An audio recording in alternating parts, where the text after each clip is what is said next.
अस्सलाम वालेकुम स्टूडेंट्स, मैं हूं अज़हर सागर ऑनलाइन सीएस मास्टर की जानिब से। बहुत माज़रत के साथ कि लास्ट 2 डेज़ में जो मैं अपने लेक्चर जो है वो रिकॉर्ड करके अपलोड नहीं कर सका किसी वजह से। अभी मैं इंशाल्लाह ताला आज ही कोशिश करूंगा कि 2 से 3 लेक्चर जो हैं वो आप लोगों की कोर्स के जो हैं वो साथ साथ अपलोड करता जाऊं, ताकि आप लोग उससे बेनिफिट हासिल कर सकें और आप लोगों के जो दिन ज़ाया हो गए हैं वो आप उसकी जो डेफिशिएंसी है वो पूरी कर सकें। आज का जो हमारा लेक्चर है, पहला लेक्चर जो है उसका जो टॉपिक है वो है सी लैंग्वेज की हिस्ट्री। कि सी लैंग्वेज जो है वो कैसे, हिस्ट्री क्या है, कैसे डेवलप हुई, क्या कुछ हुआ इसमें, कैसे कैसे चेंजेस आई और कहाँ ये C++ तक कैसे पहुंच गई। ठीक है, ये सारी की सारी चीज़ें हम आज के लेक्चर में इंशाल्लाह ताला कवर करेंगे। सी लैंग्वेज जो है ये बिल लैब्स जो कंपनी है उसमें ये एक्चुअली डेवलप हुई थी अर्ली 70s में, 1970 के राउंड अबाउट। इसमें एक प्रोग्रामर था डेनिस रिचे। डेनिस रिचे वहाँ पे जो है एज ए प्रोग्रामर जॉब कर रहा था। उसने क्या किया कि जो 2 लैंग्वेज जो पहले वहाँ पे यूज़ हो रही थी, BCPL और B लैंग्वेज, ये दोनों वहाँ पे ऑलरेडी डेवलपमेंट के लिए यूज़ हो रही थी। उस जो IT की कंपनी थी उसमें वो ऑलरेडी यूज़ हो रही थी। तो डेनिस रिचे ने क्या किया कि दोनों के जो अच्छे अच्छे फीचर्स थे, BCPL को और B लैंग्वेज दोनों के जो अच्छे अच्छे फीचर्स थे उनको इकट्ठे करके एक न्यू लैंग्वेज इंट्रोड्यूस करवा दी, जिसका नाम पड़ गया C लैंग्वेज। ठीक है, C लैंग्वेज जो है ये बहुत पॉपुलर हो गई अपने फीचर्स की बेस पे, बहुत ज़्यादा पॉपुलैरिटी गेन करती गई सॉफ्टवेयर इंजीनियरिंग में, IT में। तो हुआ ये कि जितनी भी IT की कंपनीज़ थी, बड़ी बड़ी कंपनीज़ थी, सब ने जो है ना IT को जो है C लैंग्वेज को जो है वो फॉलो करना शुरू कर दिया। तो इसकी पॉपुलैरिटी जब बहुत ज़्यादा बढ़ना शुरू हो गई तो हुआ इस तरह से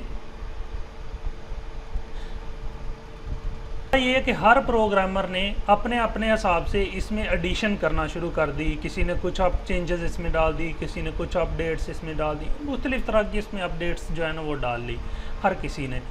तो हुआ क्या कि हर कोई देखना, ये कौन सी जिसने एडिशन की, देखने वालों को क्या मिलता है कि ये कौन सी C लैंग्वेज है जी, ये सुपीरियर यूनिवर्सिटी की C लैंग्वेज है, इसमें जी 2 एडिशंस हैं। ये कौन सी लैंग्वेज है, ये वर्चुअल यूनिवर्सिटी की C लैंग्वेज है, इसमें जी 3 एडिशन है। ये कौन सी लैंग्वेज है जी, ये बहावलपुर यूनिवर्सिटी। फॉर एग्जांपल जितनी भी यूनिवर्सिटीज़ थी वो सब के हिसाब से उन्होंने, या जो भी अदारे थे उन्होंने अपने अपने हिसाब से उसमें एडिशन करके तो उसको जो है ना अपने हिसाब से मॉडिफाई कर लिया। तो ये बहुत ज़्यादा खिचड़ी पक गई कि बन क्या गया है, कौन सी लैंग्वेज सही अच्छी है, कौन सी नहीं है, किसके कौन से फीचर हैं। तो जब एक हमारे जो एक होता है तरीक़ाकार होता है वो ये होता है कि जब भी कोई चीज़ पॉपुलैरिटी गेन करती है तो उसके लिए एक स्टैंडर्ड इंट्रोड्यूस किया जाता है। तो C के स्टैंडर्ड के बारे में भी सोचने लगे कि C का जो स्टैंडर्ड है वो बनाया जाए ताकि सारे लोग उसी स्टैंडर्ड को फॉलो करें। तो हुआ ये कि एक कमेटी बैठी, कमेटी ने जितने इसके अच्छे अच्छे फीचर्स थे वो सारे अच्छे अच्छे फीचर्स को उठाया और एक जो है ना स्टैंडर्ड बना दिया। जो फर्स्ट स्टैंडर्ड इंट्रोड्यूस किया गया C लैंग्वेज का वो था NCC,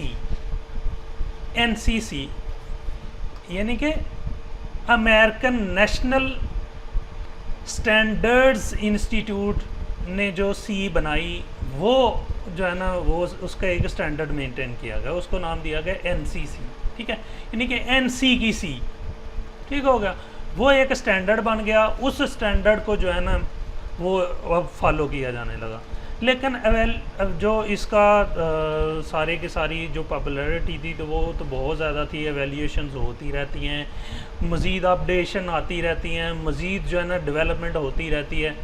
तो हुआ क्या कि अब इसकी डेवलपमेंट दिन ब दिन और ज़्यादा बढ़ती गई, पॉपुलैरिटी होती गई, डेवलपमेंट इसमें होती गई।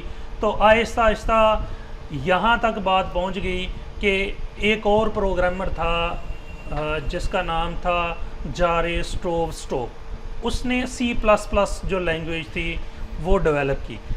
ठीक है, C++ लैंग्वेज की हिस्ट्री कुछ इस तरह से थी कि ये जो जॉर्ने स्टोव था, इसने ये जब PhD की डिग्री अपनी कर रहा था तो इसने जो अपने थीसिस लिखने थे, उस थीसिस में उसने ये सारी की सारी चीज़ें जो हैं वो स्टडी की।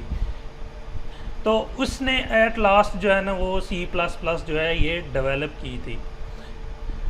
तो इस तरह से ये जो हमारी लैंग्वेज थी C++, ये हमारे मार्ज़ वजूद में आई। हम जो टूल इस्तेमाल करेंगे अपनी ये सारी की सारी प्रोग्रामिंग में, वो हम यही वाला टूल इस्तेमाल करेंगे C++।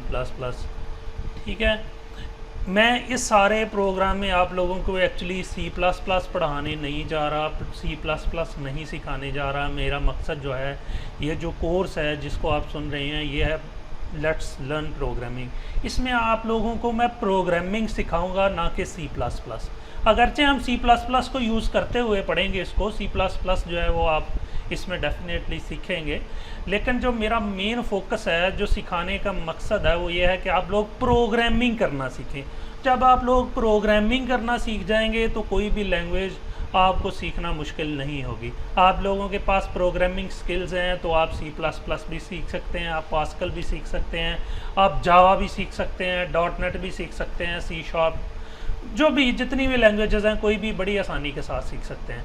इसलिए आप लोगों ने C++ को फोकस नहीं करना कि C++ को हम सीख रहे हैं, बल्कि आप लोगों ने प्रोग्रामिंग सीखनी है कि प्रोग्रामिंग कैसे करते हैं, प्रोग्राम को लिखते कैसे हैं, उसको कैसे कोई भी मुश्किल है आपकी जो जिसके लिए आपने कोई भी मुश्किल आपने जो सॉल्व करनी है, उसके लिए जो आपने प्रोग्राम लिखना है वो कैसे लिखना है, किस तरह से लिखना है, कैसे उसको डायग्नोज करना है कि क्या इसके इश्यूज़ हैं जिसको हमने रिजॉल्व करना है। तो उन चीज़ों की तरफ आपने ध्यान देना, ना कि लैंग्वेज की तरफ। ठीक हो गया।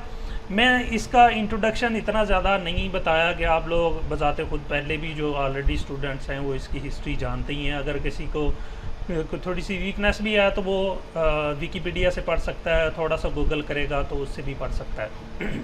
अगर फिर भी किसी को समझ ना आए, कोई हिस्ट्री जानना चाहता हो, तो वो मेरे साथ लाइव स्काइप पे सेशन कर सकता है, व्हाट्सएप पे वीडियो कॉल कर सकते हैं, उसको इसकी हिस्ट्री जो है ना वो डिटेल में समझा दूँगा। इस लेक्चर में इतना ही, मुझे दीजिए इजाज़त। Thank you so much. अल्लाह हाफिज़।